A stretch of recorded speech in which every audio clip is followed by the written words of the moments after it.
trabajo que va a ir en estos días para Latinoamérica, Señor, para Colombia, para Ecuador. Pon tu mano, Señor, bendícelo, Señor. Como tu palabra dice, que bendiga su entrada, su salida, que proteja su vida, Señor, y los uses en gran manera allí donde vayan a estar en estos días. Señor, gracias también por el pastor Walter. Señor, dale sabiduría, claridad a la hora de enseñarnos y te damos toda la gloria y toda la honra a ti, Señor, que solo tú la mereces. En el nombre de Jesús. Amén. Amén. Cuando usted diga, pastor Walter. Muy bien, muchísimas gracias. Gracias por la oración, gracias por la presentación y gracias a todos por estar presentes una vez más para compartir este tiempo. Voy a compartir la pantalla y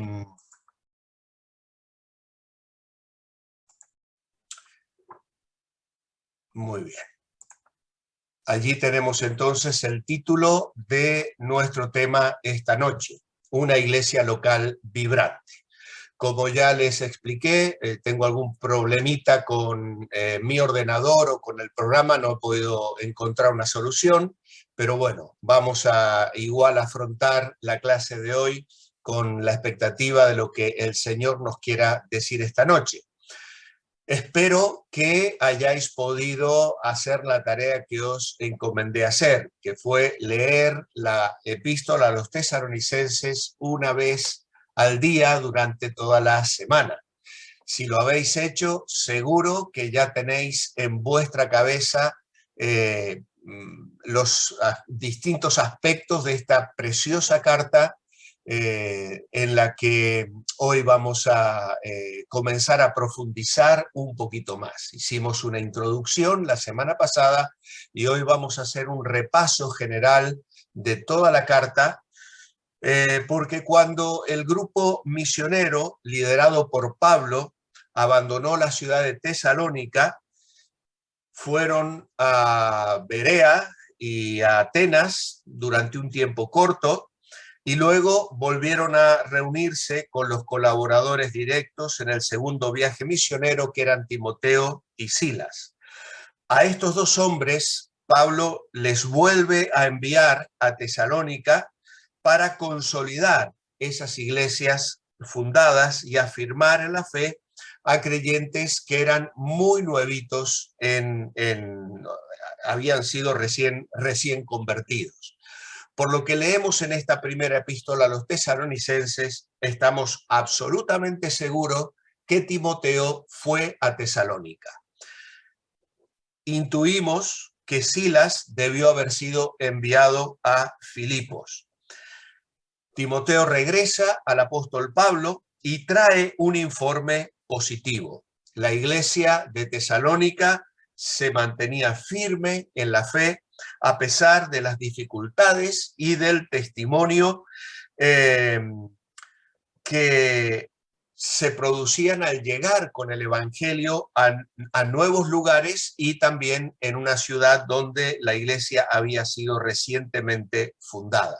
Así que estos creyentes estaban con alguna necesidad, tenían que ser afirmados, tenían que solventar algunas verdades que todavía no tenían del todo claras, y además se estaba produciendo un comienzo, diríamos así, de persecución. Por un lado, la situación de los tesalonicenses era que estaban llegando aquellos que perseguían a Pablo. Por un lado, los judíos, propiamente dichos, que pretendían siempre desautorizar el mensaje de Pablo, y por otro lado, los judaizantes, que eran personas que estaban a medio camino entre el pueblo de Israel o los judíos y la iglesia, y que pretendían entrar en la iglesia y en estas reuniones, iglesias recién fundadas, procurando despertar sospechas sobre las razones que tenía Pablo para levantar las iglesias, y entonces Pablo tiene que salir en esta carta en defensa de su ministerio y del propósito que él tenía al compartir el evangelio. La epístola a los tesalonicenses no es una carta donde Pablo haga una exposición doctrinal, como podría ser la epístola a los romanos o la epístola a los gálatas. Esta carta es un escrito pastoral, un escrito pastoral. Pablo está animando a los creyentes de Tesalónica y vamos a intentar en esta noche descubrir la forma tan sabia, obviamente bajo la guía del Espíritu Santo, que usa Pablo para bendecir a esta iglesia de acuerdo a las necesidades que ellos tenían. En los apuntes que seguramente tenéis hay un cuadrito allí en blanco. Uso mucho este tipo de bosquejos porque entiendo que cuando lo tienes delante completo vas a tener una clara perspectiva de los temas principales de la carta. Así que vamos a comenzar a rellenarlo. Lo vamos a hacer lentamente y vais a tener tiempo de cubrirlo. Como veis, los 3 primeros capítulos están escritos en pasado.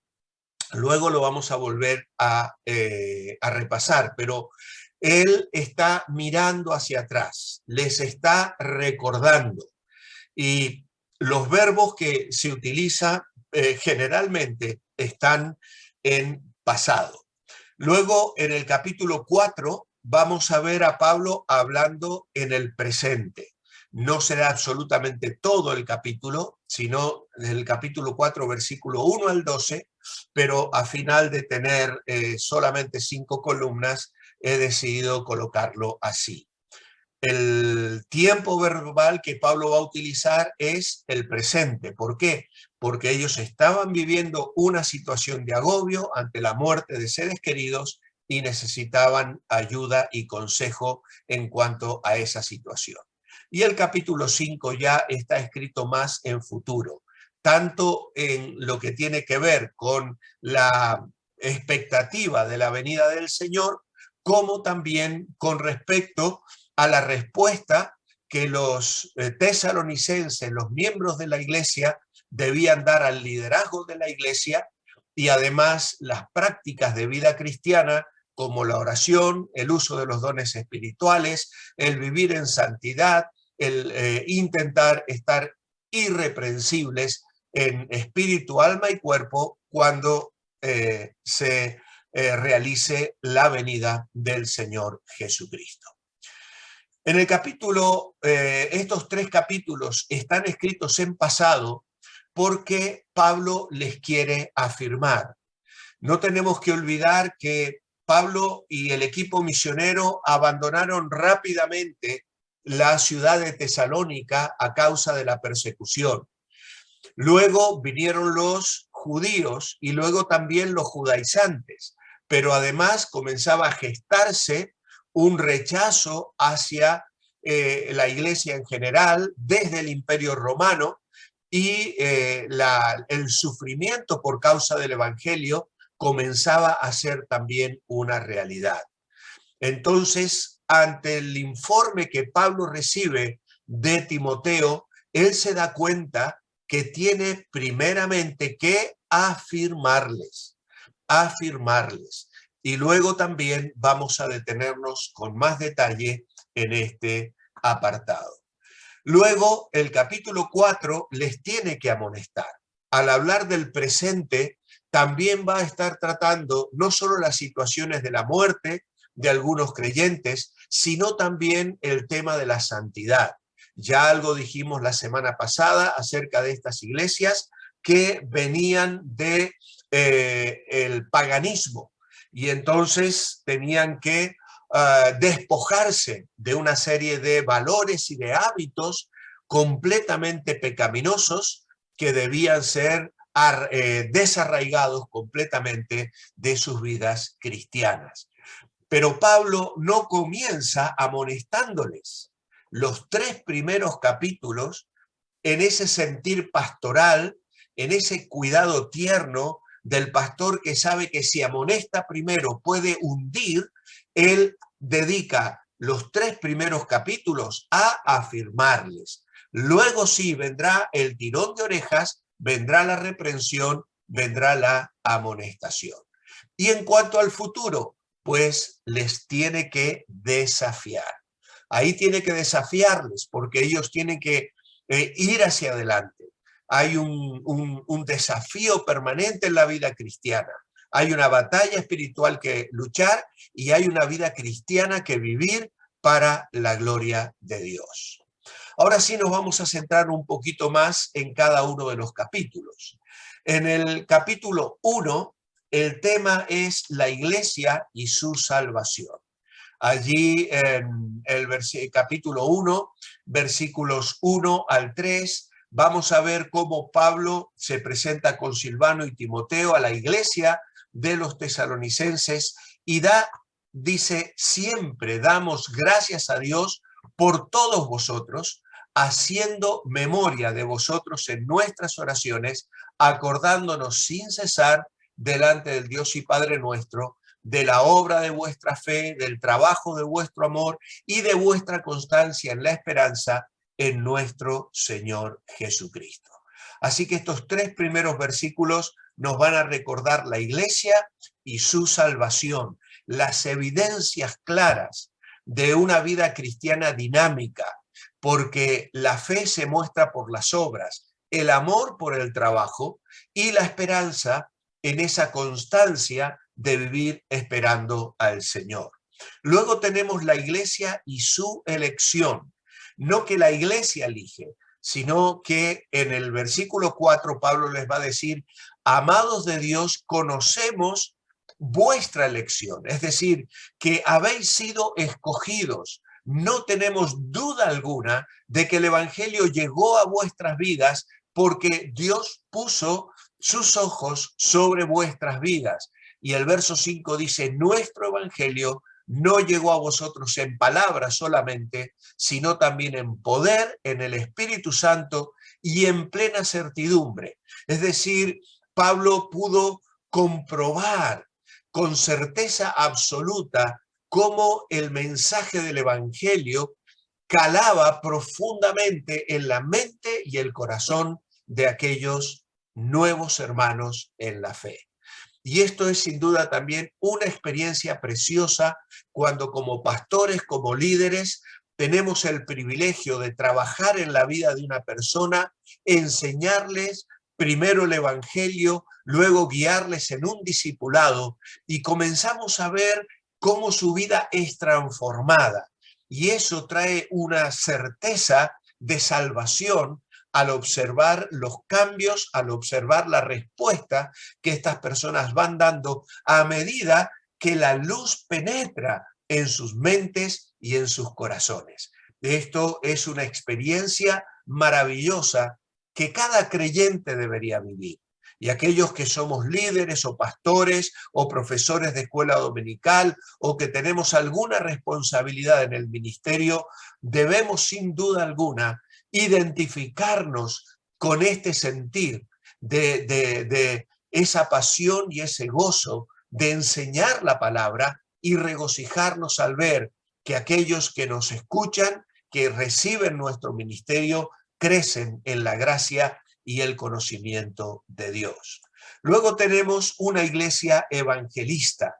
No solo hay evidencias de su salvación, porque ellos respondieron al evangelio de una manera maravillosa, sino también, dice Pablo, vinisteis a ser imitadores de nosotros y del Señor, recibiendo la palabra del Señor en medio de gran tribulación, con gozo del Espíritu Santo, de manera que habéis sido ejemplo a todos los de Macedonia y Acaya que han creído, porque partiendo de vosotros ha sido divulgada la palabra del Señor.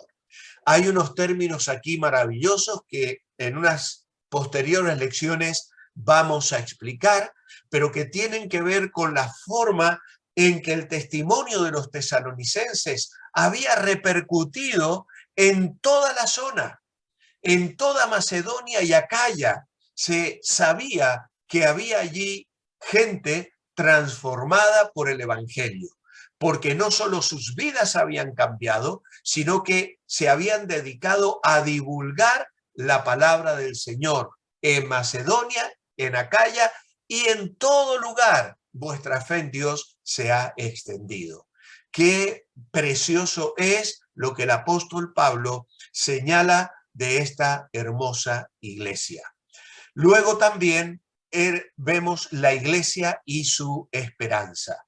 Versículos 9 y 10, él recuerda cómo ellos los recibieron y cómo os convertisteis de los ídolos a Dios para servir al Dios vivo y verdadero y esperar de los cielos a su Hijo, al cual resucitó de los muertos, a Jesús, quien nos libra de la ira venidera. Así que aquí tenemos entonces a la iglesia y su esperanza. La idea aquí en el verso 10, esperar de los cielos a su Hijo, en el original es una palabra que significa esperar con ansias, esperar con ansias.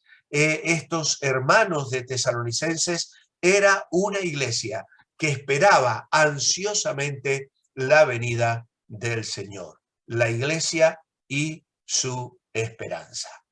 Entramos ahora en el capítulo 2 y nos encontramos aquí con Pablo y su ministerio.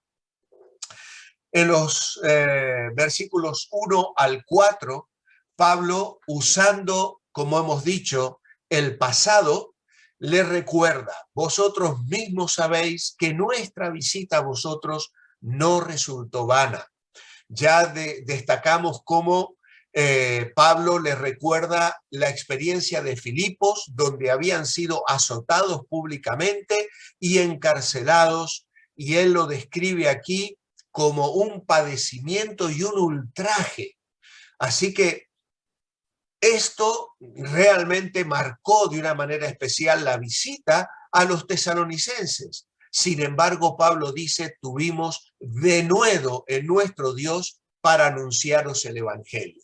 La palabra denuedo es una palabra que significa hablar con libertad, sin ambigüedades. Es decir, Pablo no disfrazó el evangelio ni trató de presentarlo de tal manera que no ofendiera a los judíos que se enfadaban tanto, o a los que eran idólatras y paganos, porque entendían que el evangelio, como los filipenses, les dañaba su fuente de trabajo, de ingresos económicos.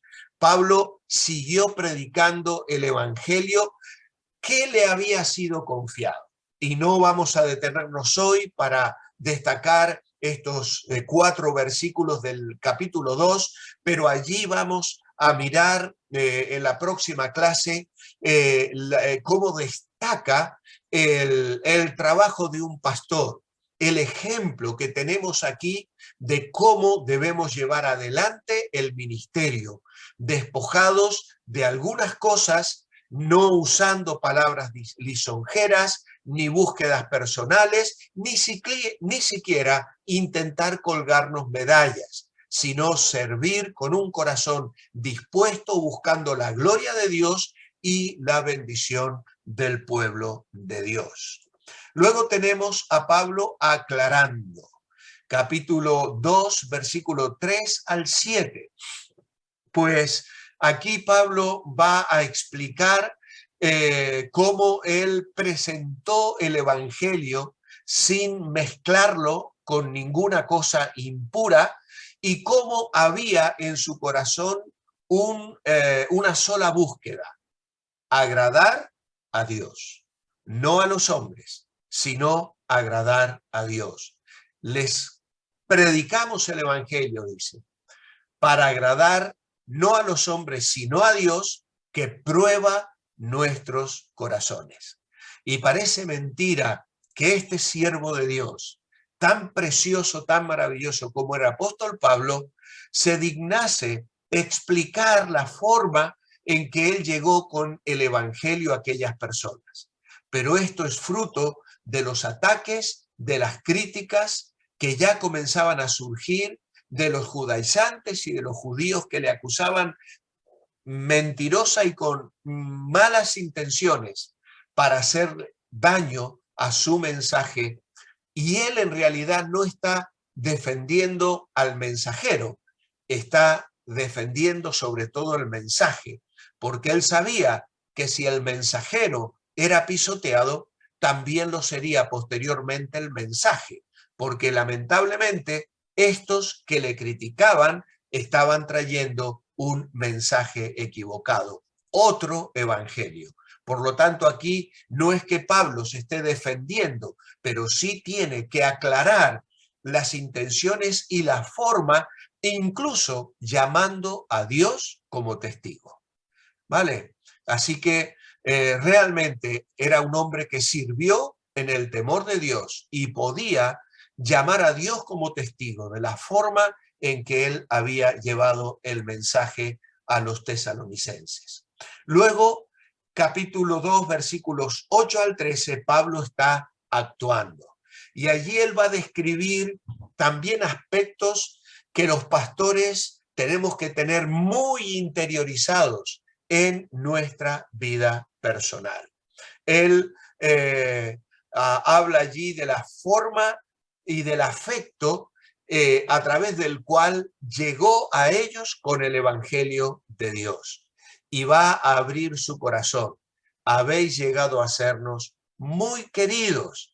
Y luego va a recordar su trabajo, su fatiga y la forma en que les predicaron el Evangelio. Y de eso eran testigos no solamente Dios, sino también los mismos tesalonicenses. Y él podía decir, sois testigos de cuán santa, justa e irreprensiblemente nos comportamos con vosotros los creyentes, tratándolos como un padre exhorta a su hijo, dando consuelo y encargándoos que anduvieseis en dignidad, como es digno de Dios que os llamó a su reino y gloria.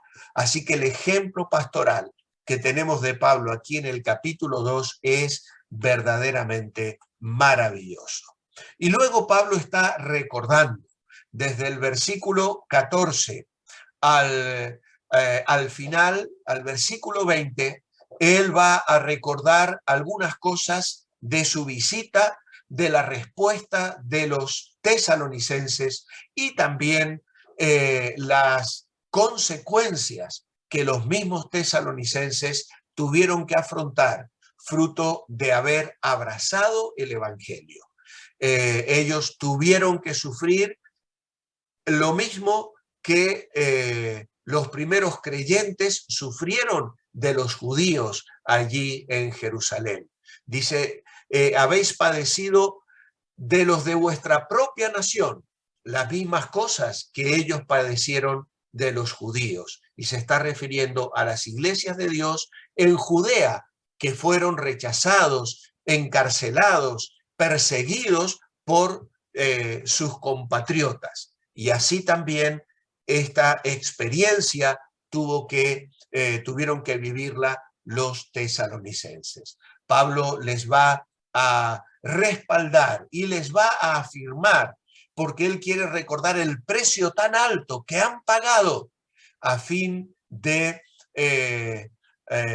abrazar el evangelio y mantener el testimonio bien en alto. Luego llegamos al capítulo 3 y aquí vuelve a surgir la figura de Timoteo. Timoteo y la santidad, versículos 1 al 13. Y lo dividimos en versículos 1 al 5, pone 15 aquí, pero está mal, es una errata. La idea es de Timoteo llevando noticias, y luego el versículo 6 al 8, Timoteo trayendo noticias. Es decir, Pablo les dice y les recuerda cómo él estuvo dispuesto a renunciar a la presencia de Timoteo, que era un hermano, un servidor de Dios, un colaborador en el evangelio, y lo enviamos quedándonos solos. Ellos necesitaban a Timoteo, pero estaban más preocupados por conocer el estado de la iglesia a la que habían tenido que abandonar más rápidamente de lo que ellos habían deseado hacer. Entonces, Pablo envía a Timoteo y luego Timoteo regresa, dice que viene trayendo noticias, versículos 6 al 8, cuando Timoteo volvió de vosotros a nosotros y nos dio buenas noticias de vuestra fe y amor, y que siempre nos recordáis con cariño deseando vernos, como también nosotros a vosotros. Las noticias que trae Timoteo son noticias alentadoras, que fueron de gran consuelo, dice Pablo en el verso 7. En medio de nuestra necesidad y aflicción, fuimos consolados de vosotros por medio de vuestra fe. Amados hermanos, la vida cristiana de servir a Dios es una vida mezclada de emociones, alegrías y tristezas, risas y llantos, felicidad y lágrimas. Y esto es algo que tenemos que aceptar. Es algo que tenemos que aceptar. Vivimos así. De hecho, Pablo dice aquí que él estaba en necesidad y aflicción, pero recibimos consuelo al saber de vuestra fe, porque ahora vivimos y vosotros estáis firmes en el Señor. Qué hermosa expresión de Pablo que nos enseña a nosotros a prepararnos para cuando lleguen esos momentos difíciles que sin duda alguna van a llegar, o a lo mejor estás atravesando precisamente en este momento y Dios va a usar esta epístola para darte consuelo, para alentarte frente a esas noticias duras y difíciles que puedan estar llegando a tu vida. Finalmente, Pablo está orando, versículos 9 al 13. Por toda la carta y en todas las cartas de Pablo la oración está presente. Él clama a Dios, dice el verso 9, dando gracias. Y el verso 10 dice, orando de noche y de día, con gran insistencia, para que veamos vuestro rostro y completemos lo que falte a vuestra fe. Luego, ya con todo este panorama, Pablo deja de mirar al pasado para mirar al presente. Y entonces comienza el tema de la amonestación. Vida y amor. La primera parte del capítulo 4, versículos 1 al 12. La vida personal. Os rogamos y exhortamos en el Señor Jesús, que de la manera que aprendisteis de nosotros cómo os conviene conduciros y agradar a Dios, así abundéis más y más, porque ya sabéis qué instrucciones os dimos por el Señor Jesús, que la voluntad de Dios es vuestra santificación. Así que aquí Pablo va a tocar aspectos sumamente importantes que tienen que ver de una forma muy clara y directa con la sexualidad, algo con lo que los seres humanos tenemos que luchar, porque Dios inventó el sexo, pero Satanás inventó la sensualidad. Y vivimos en una sociedad tan sensualizada que rápidamente podemos caer presa de situaciones que arranquen la santidad, que quiten el poder, que inhabiliten nuestra vida y nuestro testimonio.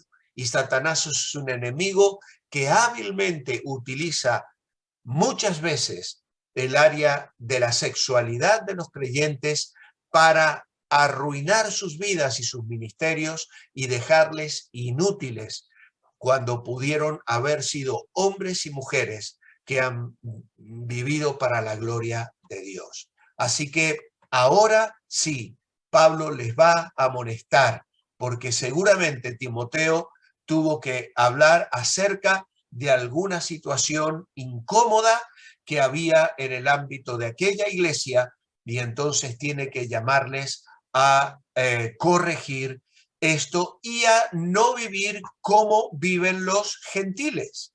Es decir, yo tengo que buscar la vida, santidad en mi vida personal, pero también en mi vida interpersonal. Y entonces a partir del versículo 5 va a hablar del trato entre los hermanos en la fe.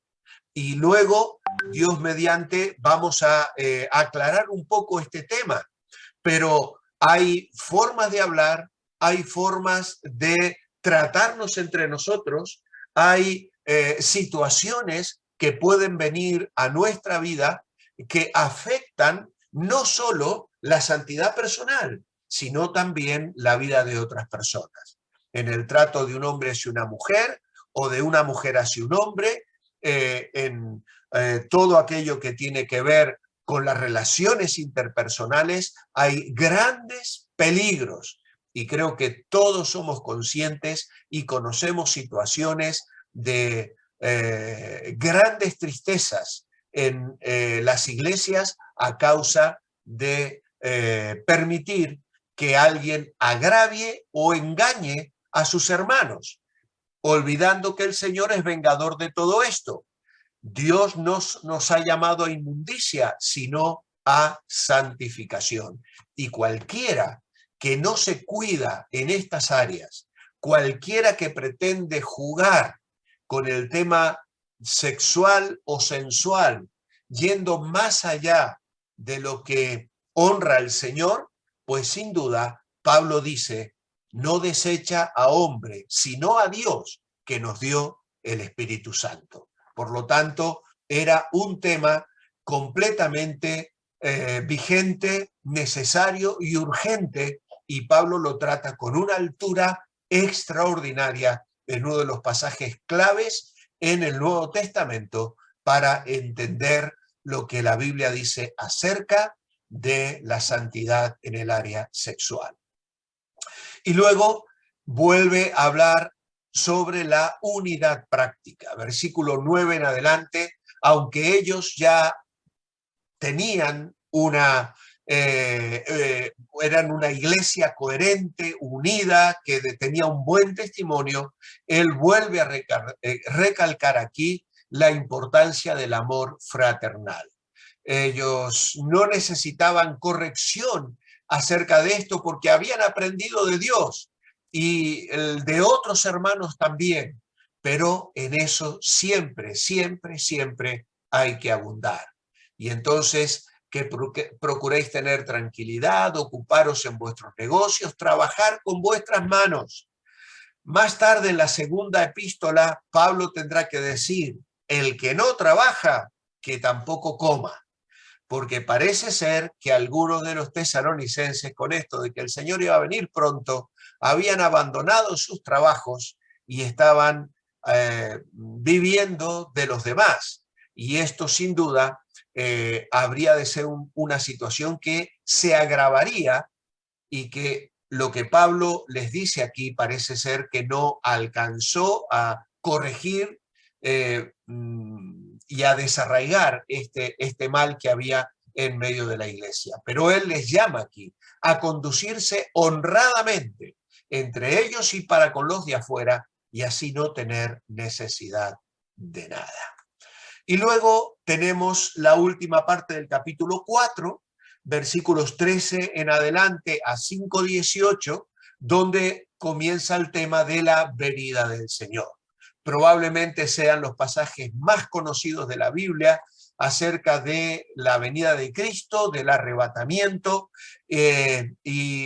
tenemos que entender también que es lo primero escrito en el Nuevo Testamento después de lo que los discípulos habían aprendido sobre Jesús, como por ejemplo en Juan capítulo 14, aunque Juan escribiría mucho después de que esta carta ya circulara entre las iglesias. Pero si nos ponemos en el aspecto cronológico, podríamos decir que la información que ellas tenían era la que el Señor había dado en el aposento alto. Vendré otra vez y os tomaré a mí mismo, porque yo quiero que donde yo estoy, vosotros también estéis. Juan 14, 1 al 3, ¿no? Pero ahora Pablo trae una información amplia, generosa, preciosa, acerca de la venida del Señor. Y entonces la esperanza del creyente versículos 13 al 18. Y va a describir aquí la situación que mencionábamos anteriormente. Algunos habían muerto y entonces Pablo tiene que comunicarles. Perdón, alguien ha abierto su micrófono y se está metiendo su voz. Por favor, ruego que todos tengáis los micrófonos cerrados. Gracias. Pablo está entonces hablando de la esperanza del creyente frente o dando respuesta a esta iglesia que comenzaba a ver que algunos hermanos estaban muriendo y entonces pensaban, ¿qué pasaría con ellos? ¿Se iban a perder la venida del Señor? ¿No estarían cuando el Señor regresara? Por lo tanto, Pablo les tiene que dar todos estos datos tan maravillosos y que tanto consuelo han traído al corazón de los creyentes. De hecho, el verso 18 dice, por tanto, alentaos los unos a los otros con estas palabras.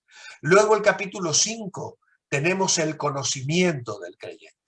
Acerca de los tiempos y las ocasiones, no tenéis necesidad, hermanos, de que yo os escriba, porque vosotros sabéis perfectamente que el día del Señor vendrá, así como ladrón en la noche.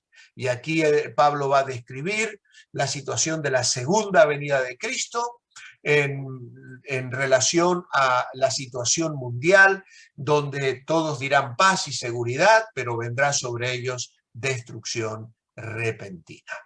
Y finalmente, los consejos útiles del versículo 8 al 28. Pablo dice, va a hablar aquí acerca de la necesidad de vivir de una manera sobria, vestidos con la coraza de fe y de amor, con la esperanza de salvación como yelmo, y también luego a edificarse los unos a los otros, respetando a los que os presiden en el Señor y os amonestan, dice el versículo 12.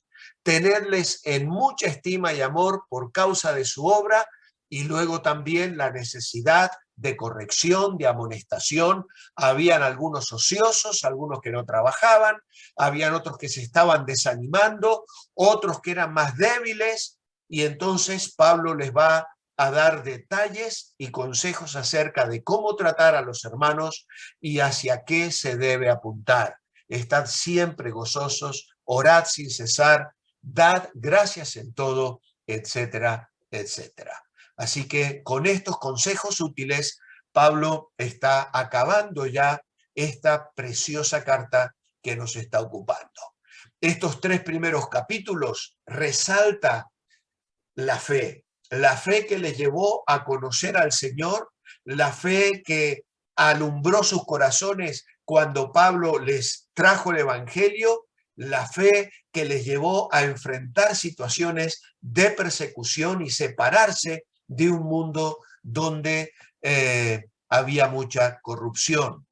El capítulo 4 sobresale el tema del amor, como hemos visto, un amor en el cual ellos debían abundar más y más, y luego la esperanza. Estas 3 cosas las he querido destacar porque son aspectos que siempre resaltan de una manera significativa en las cartas del apóstol Pablo. Muchas veces nosotros oramos a Dios pidiendo por la salud de los hermanos, pidiendo por el crecimiento numérico de la iglesia y la salvación de almas, pidiendo por sostén económico para los hermanos que no tienen trabajo. Pero lamentablemente pocas veces oramos por estas 3 cosas que formaban parte de las oraciones que Pablo elevaba por las iglesias. Él oraba por fe, esperanza y amor, o esperanza, fe y amor, o amor, fe y esperanza, el orden en que más nos guste. Y lo vamos a encontrar en Filipenses, lo vamos a encontrar en Efesios, lo vamos a encontrar en Colosenses, lo vamos a encontrar en Tesalonicenses, primera y segunda carta, y también en las cartas pastorales a Timoteo y Tito. Fe, amor y esperanza eran temas que estaban siempre presentes en los escritos y en la oración del apóstol Pablo. Ahora bien, vamos a avanzar un poquito más en la explicación del cuadro, pero ya lo haremos de una manera más rápida. Recordemos entonces que Pablo escribe la presente epístola como resultado del informe que recibió de Timoteo. Las noticias eran buenas, alentadoras, pero en cierto sentido preocupantes, ya que la situación por la que la iglesia atravesaba no era nada fácil. Y allí tenéis algunas citas donde se destaca esa necesidad.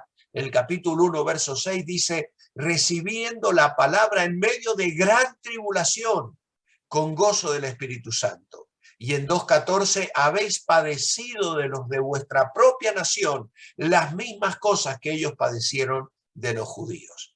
Así que ya hemos destacado esto y no vamos a detenernos mucho más. La intención de Pablo es muy clara en los capítulos 1, 2 y 3. Es cierto que hay cosas que corregir en la vida de esta iglesia, pero la necesidad primero es otra. Su propósito es afirmarles en la fe. ¿Por qué? Porque están tambaleando. Ahora, si él les riñe, si lo primero que ellos reciben es un palo, quizá caigan y queden postrados. En mi vida pastoral muchas veces me he encontrado con hermanos que han venido quejándose de que cuando pasaban momentos de desánimo y de debilidad, sea por sus iglesias o por otros pastores o por otros creyentes en la fe, en lugar de recibir consuelo y aliento, lo único que recibieron fue críticas, fue palos, como decía un pastor amado que siempre recuerdo, palos con tornillos y todo, decía él. Es decir, palos que herían, que lastiman, no solo golpean. Y lamentablemente, como pastores y como líderes en la iglesia, tenemos que tener mucho cuidado.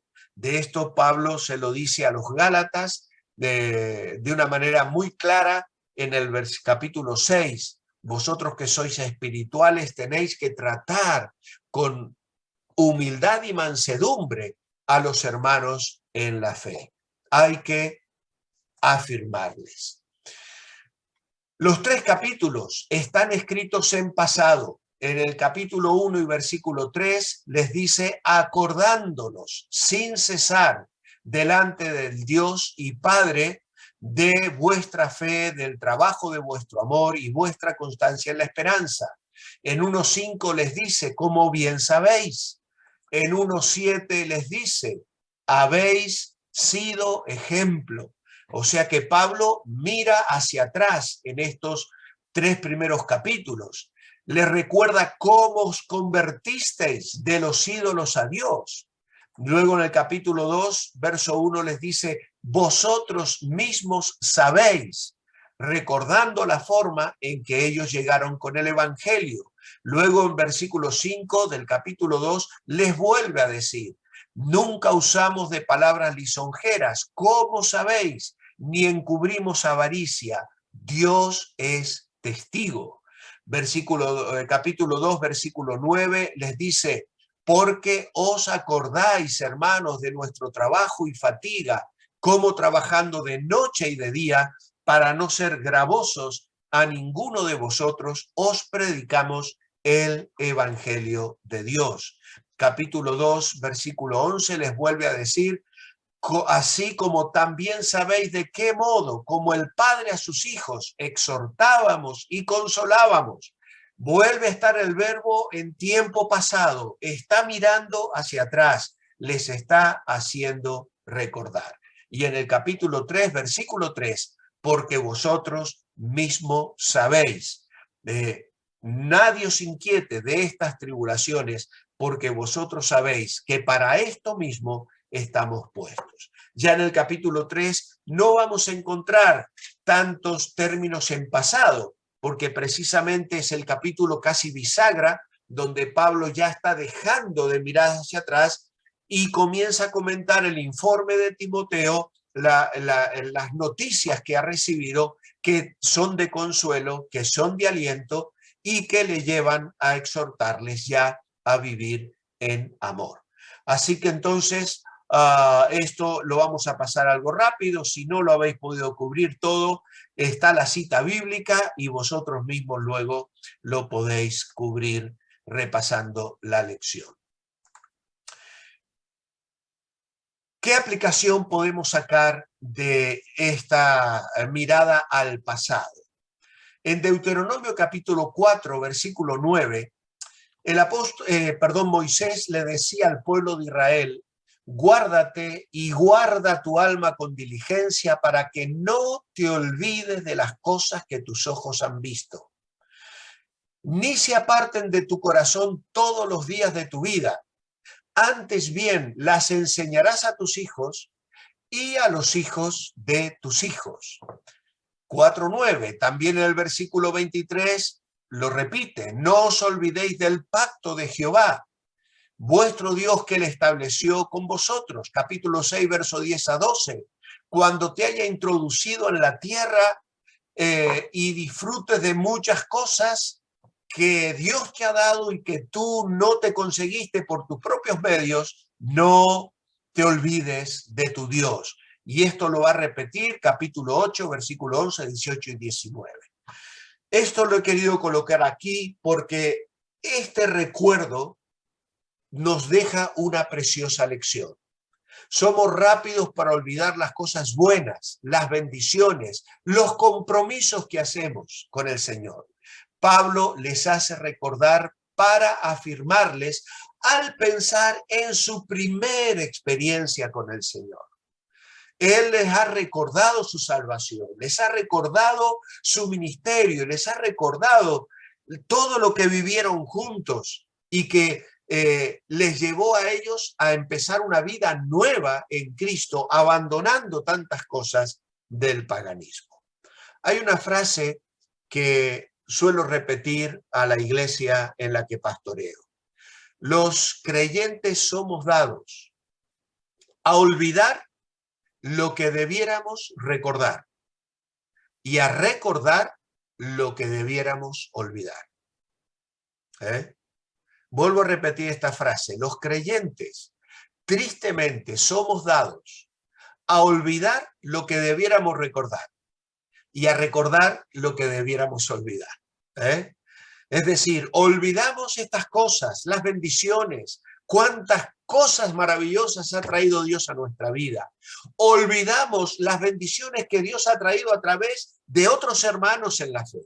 Y tal vez porque un día me criticó o no respondió a mis expectativas, de pronto me ofendo y olvido lo que debiera recordar. Pero recuerdo la ofensa, lo que me dolió, lo que me molestó, y comienzo a guardarlo, y eso se traduce en una raíz de amargura que daña mi corazón. Por eso, hermanos, repasemos esta epístola y miremos el ejemplo que Pablo nos deja aquí. Luego también tenemos otra historia en Josué 4, 1 al 7. Cuando toda la gente acabó de pasar el Jordán, Dios le dijo a Josué que cogieran piedras para levantar un monumento tanto en el medio del Jordán como luego una vez hubiesen cruzado el río. Dios quería mantener latentes los recuerdos de esa experiencia. 12 hombres tomaron 12 piedras y las cargaron fuera del Jordán, y cada uno tomó su piedra, lo que nos habla de una responsabilidad individual y una responsabilidad colectiva. Cada uno tomó su piedra, pero era una piedra que iba a ser utilizada junto con la piedra de los demás. Cada uno la cargó sobre su hombro, y eso nos habla del peso de la decisión que habían tomado. Dice Dios a Josué: era una señal entre vosotros. Queridos hermanos, la experiencia espiritual no es algo solo para mí. Hay una experiencia espiritual colectiva de la cual aquellas piedras eran una señal. Y qué hermoso es cuando estamos unidos en una iglesia, cuando experimentamos la presencia de Dios, la bendición de Dios, la obra que Dios va haciendo en nuestras vidas individualmente y colectivamente. Y como iglesia asumimos compromisos de servicio y de hacer la voluntad de Dios. Pablo les está llevando en sus mentes a colocarse frente a aquellas piedras. Ellos habían tomado una decisión por Cristo y seguramente habían comprendido la necesidad de vivir vidas de consagración. Es decir, eran sus piedras. Y Pablo les quiere colocar frente a aquel monumento individual y colectivo. Por lo tanto, en el capítulo 1 de Tesalonicenses encontramos las piedras de la iglesia. En el capítulo 2 encontramos las piedras de Pablo y en el capítulo 3 encontramos las piedras de Timoteo. Y esto nos habla de hombres que cumplieron un ministerio. La iglesia la estaba cumpliendo. Tenían problemitas, por supuesto, siempre los vamos a tener, porque no existe la iglesia perfecta. Pero Pablo, de alguna manera, al recordar su fe, su amor y su esperanza, está de alguna manera recolocando el peso de la decisión que ellos habían tomado. Piedras que ahora ellos tenían que cargar y a través de las cuales ellos estaban comprometidos con el Dios que les había salvado. El capítulo 4, hoy, Pablo comienza a exhortarles. El tiempo de la amonestación ha llegado. Hay que corregir. Ya están en pie, ya están firmes. Ahora deben recibir el llamado de atención. Amados hermanos, tampoco se trata de barrer bajo la alfombra. Tampoco se trata de no hablar la verdad en amor. Hay un momento donde tenemos que dar un toque de atención, donde los hermanos tienen que ser exhortados, tienen que ser amonestados y finalmente la Biblia describe un proceso de disciplina en caso de que el creyente no responda a ese proceso pastoral de cuidado, de consuelo, de corrección, de atención. Y aquí Pablo llega el momento en que hace un llamado a la santidad práctica. Costumbres paganas estaban infiltrando en la vida de la iglesia y esto debe ser corregido desde la vida personal a la vida interpersonal. Es decir, esa santidad que yo vivo en el aspecto sexual, en mi vida personal, también hace que luego en la vida interpersonal, en el conjunto de la iglesia, nos lleve a una vida de pureza y de respeto hacia el sexo opuesto. Nunca con chistes fuera de tono, con palabras fuera de lugar, con sugerencias inadecuadas, siempre en santidad, sabiendo que estamos tratando con hermanos en la fe. Ellos deben establecer un patrón de vida que agrade a Dios y vivir en base de ello. Basándose en la autoridad de Dios, Pablo enseña sobre la santidad. Esto era una enseñanza fundamental. Por esto Pablo advierte que el que desecha esto no desecha a hombre, sino a Dios que nos dio el Espíritu Santo. Por lo tanto, esto tiene que hacernos pensar que si no hay santidad en nuestras vidas, el Espíritu Santo deja de cumplir su ministerio. No vamos a poder detenernos en este tema, obviamente, esta noche, pero la Biblia habla de un espíritu que puede ser contristado, un espíritu que puede ser entristecido y finalmente un espíritu que puede ser apagado. Y lamentablemente cuando el creyente entra por un camino de falta de santidad, esto es una triste consecuencia y una realidad. Cuando pierdo la santidad, pierdo la iluminación del espíritu. Es decir, dejo de entender, deja de trabajar el espíritu para abrir las escrituras.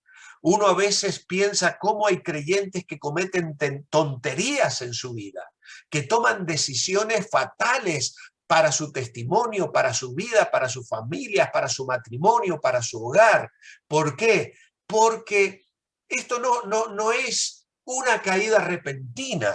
Generalmente ha habido un abandono, ha habido un ir bajando pedestales, un proceso de contristar al espíritu, de entristecer al espíritu y finalmente de apagar el espíritu. Y cuando eso sucede, no hay claridad de pensamiento, ya cometo tonterías, hago verdaderas estupideces. ¿Por qué? Porque he dejado de tener la luz del Espíritu de Dios.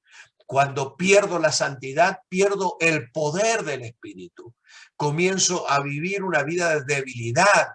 Todo me parece demasiado pesado. El enemigo obtiene victoria sobre mi vida, me aplasta, me derrota y desconozco lo que es tener victoria espiritual. Y por supuesto, cuando pierdo la santidad, dejo de llevar el fruto del Espíritu. No habrá ese gozo, esa alegría, ese amor, dejará el dominio propio y todas esas cosas que el fruto del Espíritu manifiesta en la vida de un creyente lleno del Espíritu. Y no hay llenura del Espíritu si no hay un compromiso con la santidad. Cuando pierdo la santidad, dejo de colaborar con los propósitos de Dios para colaborar con los del diablo.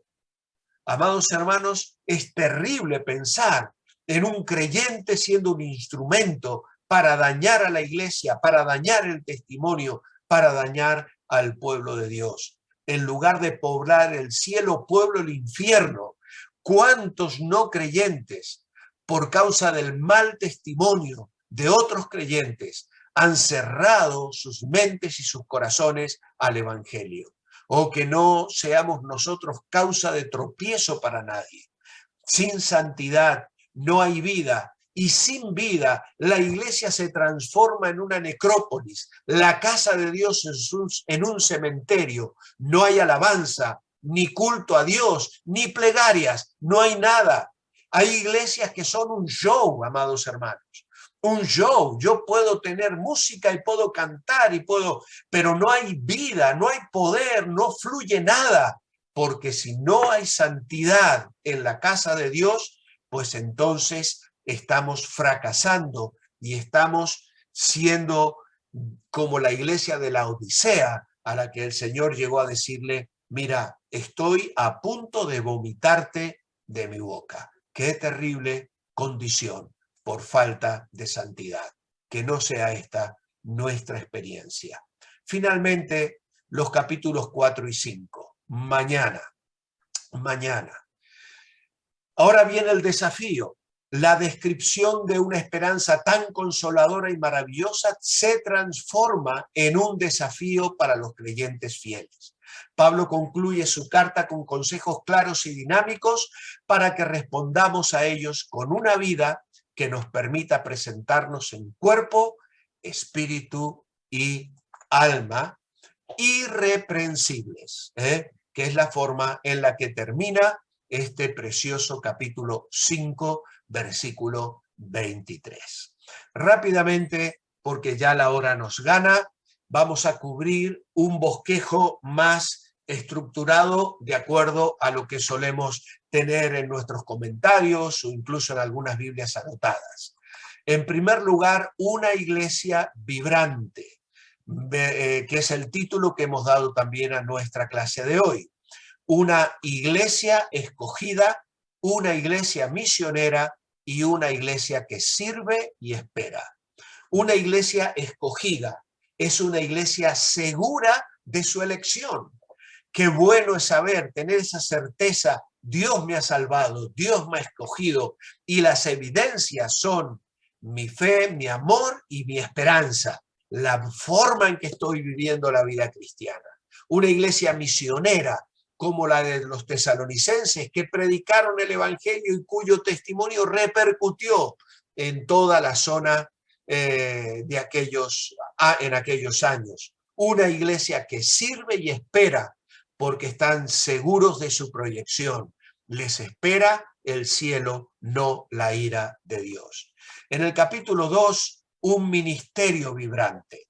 Y vemos el conflicto del ministerio en el versículo 2, siendo ultrajados en Filipos, y las condiciones del ministerio. En primer lugar, una forma genuina de alcanzar a los perdidos. Pablo va a describir la forma en que él llegó con el evangelio para llevar a estas personas a formar parte de la iglesia en Tesalónica. Lo hizo con un mensaje aprobado y con un mensajero aprobado. Ambas cosas, un mensaje genuino y fiel y un mensajero aprobado.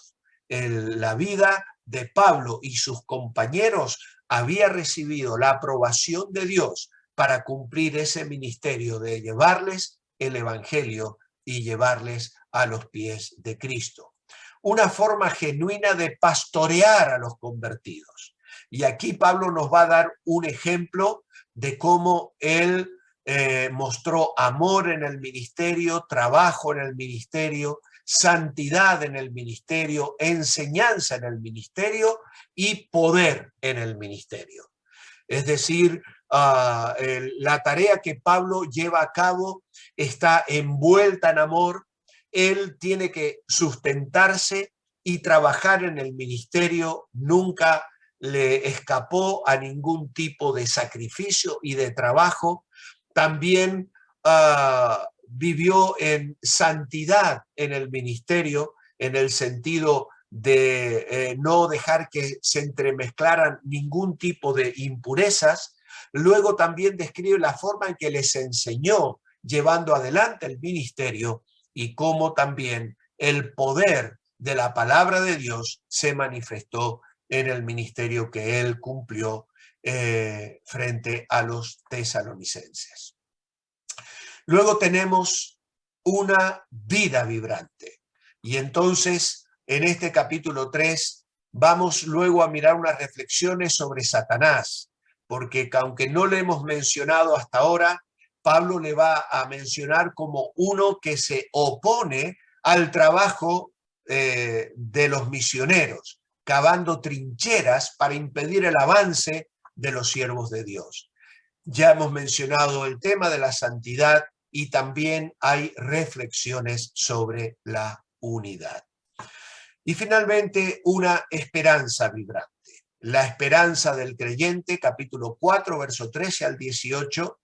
El conocimiento del creyente, capítulo 5, versículos 1 al 5. La vigilia del creyente, y es interesante ver cómo Pablo les dice que sean sobrios, que estén atentos, con la mente alerta, que usen el yelmo de la salvación, porque hay una lucha espiritual y tenemos que estar preparados. Y finalmente, el compromiso del creyente. Así que, como veis, hay aquí una fuente preciosa de cosas en las cuales meditar. Una carta muy rica, una carta llena de enseñanza para cada una de nuestras vidas.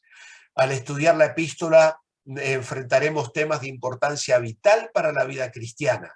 Por eso, como tarea, os dejo meditar sobre estas preguntas e intentar dar una respuesta clara a cada una de ellas. Y estas preguntas las tenéis ya allí. ¿Es usted un ejemplo del Evangelio? ¿Sabe usted compartir el mensaje del Evangelio? ¿Dedica parte de su vida de oración a la intercesión?